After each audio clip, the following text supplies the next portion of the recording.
It was a day to forget on Sunday as Durham went down to a 7-wicket defeat in their latest Royal London One Day Cup match at home to Worcestershire. The match was reduced to 22 overs per side because of rain, and having been put in, there was no real sign of what was to come as Mark Stoneman and Phil Mustard opened up with a stand of 24 in the opening 4 overs. But things started to unravel when Mustard drove to George Rhodes at mid-off and set off for a single, which Stoneman was not at all interested in, never even leaving the crease at the non-striker's end.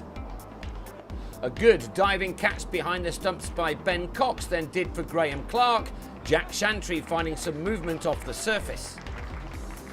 35 for 2 became 41 for 3 in the 8th over as Stoneman, with 29 of those runs to his name, was bowled by Ed Barnard, the ball just clipping the top of the batsman's bails.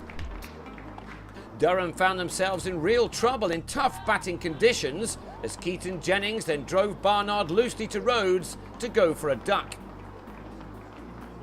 And when Scott Borthwick was out for a single in the next over, the 11th, having his stumps disturbed by Chris Russell, the score read 46 for 5. The boundaries just about dried up now, and it was 60 for 6 in over number 14 when Ryan Pringle offered Brett D'Oliveira a simple enough caught and bowled opportunity. The rest, alas, fell rather too quickly. Next to go was Callum McLeod, Worcestershire's attack sharing the wickets around, Russell with his second as the batsman chipped to Joe Leach. He then got his name in the wicket-taking column as Paul Coughlin edged a cut shot behind. Paul Collingwood, one of only 2 men to make it into double figures, fell for 17, leaped in the action again, with Russell completing the dismissal. And Durham were dismissed in the last over for just 90. Last man Chris Rushworth bowled by D'Oliveira, all 5 bowlers sharing the wickets between themselves. Durham then gave themselves some hope when Rushworth trapped Tom Kohler-Cadmore in front in the first over of the reply with 5 runs on the scoreboard.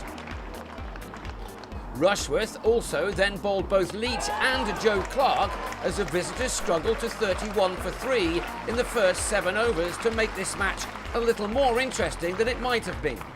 But Worcestershire did eventually ease towards their target through Alexei Kavesi and D'Oliveira. Rushworth, whose 5 overs brought him figures of 3 for 19, did not get the help he really needed from the others, and with plenty of overs left in the bank, once these 2 batsmen settled, there was only going to be one winner in this contest. That winning run was struck with the best part of 3 overs to go, Kavesi ending unbeaten on 37 and D'Oliveira on 20, a match that the home team will want to forget about in a hurry. That's 2 losses from 3 games in this competition thus far, and next up it's a match under lights against high-flying Nottinghamshire back at home on Wednesday.